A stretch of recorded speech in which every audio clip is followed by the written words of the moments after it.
Who is the fastest Springbok? Today, you are going to get a front row seat as I reveal the fastest of them all. I'm going to reveal to you the 8 fastest Springboks with their official times as well. Now, before I begin the countdown, I think it's worth mentioning that times of this nature have not always been kept. So to that end, I can't actually tell you how fast Fred Alexander or Danie Gerber were. Another important bit of criteria is that we are talking about pace over 100 meters.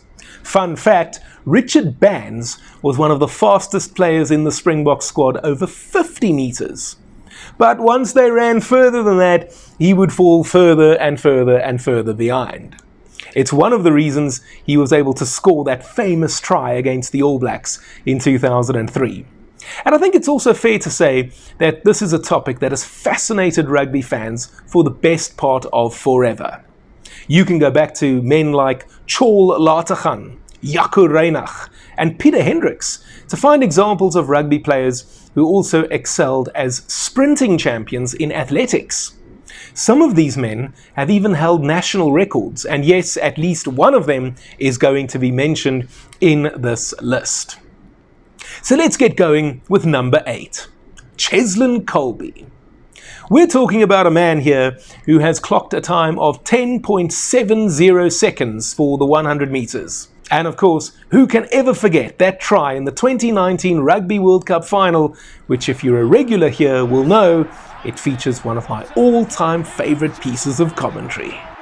Bounces towards the fence, beats one, still going, Cheslin Kolbe, South Africa, the World Cup is theirs!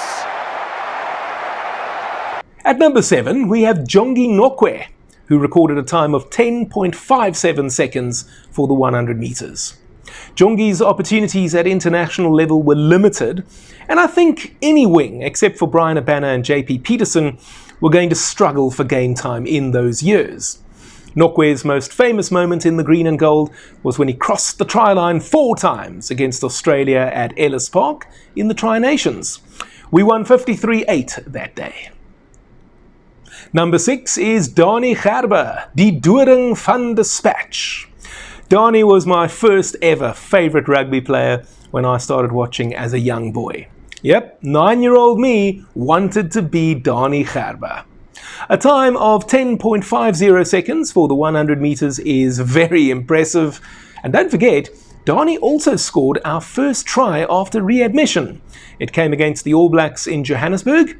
Sadly, we lost that test. Gerber ultimately scored a then record 19 tries in 24 tests for the Boks. Now we move into the top 5, and in 5th place we have Bryan Habana. We've already mentioned him in this episode. Habana possessed blistering pace.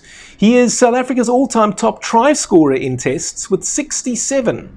Bryan is also the joint top try scorer in Rugby World Cup history with 15. His 8 tries in a single tournament is also a joint record. And who can ever forget that publicity stunt when Habana raced against a cheetah? Not a Free State cheetah, a real, actual cheetah.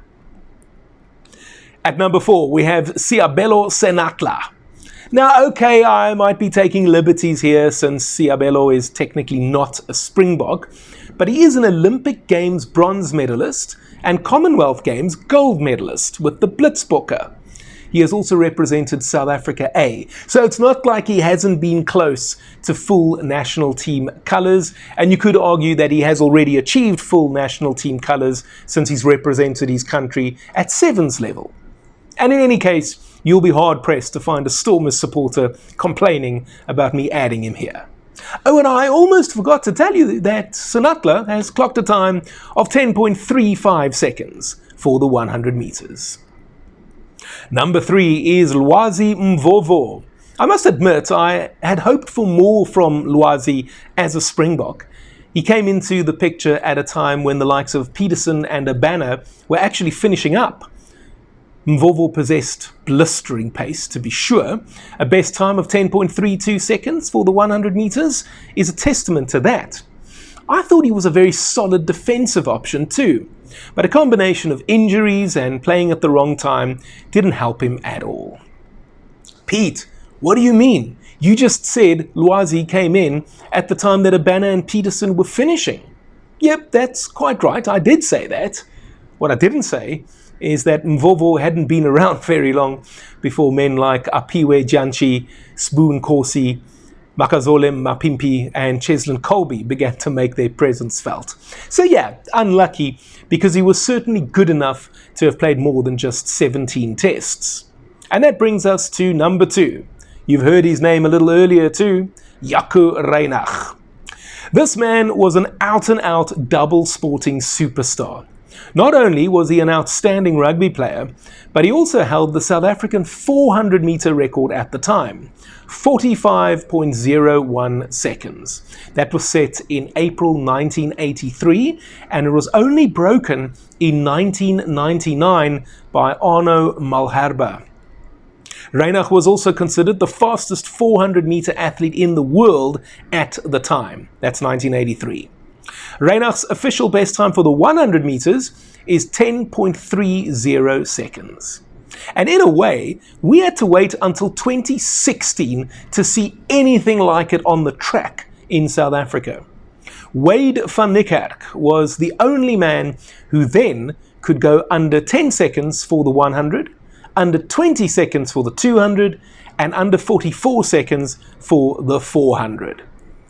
I know people like to say that the Olympic Games gold medalist for the 100 meters is the quote-unquote fastest man on earth.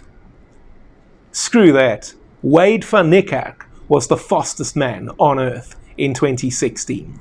No one in the history of the planet had ever been able to run that fast over that many different distances. Ever. Wade being the only one. Van Niekerk also won the 400-meter gold at the Rio de Janeiro Olympic Games. But of course he wasn't a rugby player. And by the 21st century it had become virtually impossible to play two sports professionally. Having said that, Jaco, who died tragically in a car accident in 1997 at the age of just 35, would no doubt have been extremely proud of his son Kobus, who has become a 2-time Rugby World Cup winner. And that brings us to number 1.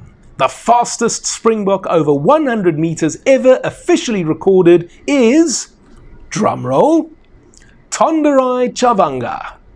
This man burst onto the scene in 2005 when he scored a Springbok record 6 tries in a one-off test against Uruguay in East London. That record remains today. Some of us, like Stormers fans again, would have seen Chavanga in action before he made his Bok debut and been impressed by his skills. Sadly, his career was also spoilt by injuries. Otherwise, who knows what he might have been able to achieve. Oh, and I suppose you'd like to know what Tonderai's 100-meter time is. The answer is 10.27 seconds. Now, just for a little bit of context, none of these times would be fast enough to get into the Olympic 100-meter final. Because I know that you're wondering how would they compare to men like Wade van Niekerk, Akani Simbine, Usain Bolt, Linford Christie, Morris Green, and so on and so forth. And the reason that none of them would actually make an Olympic 100-meter final is because every man in that final is running the 100 in under 10 seconds.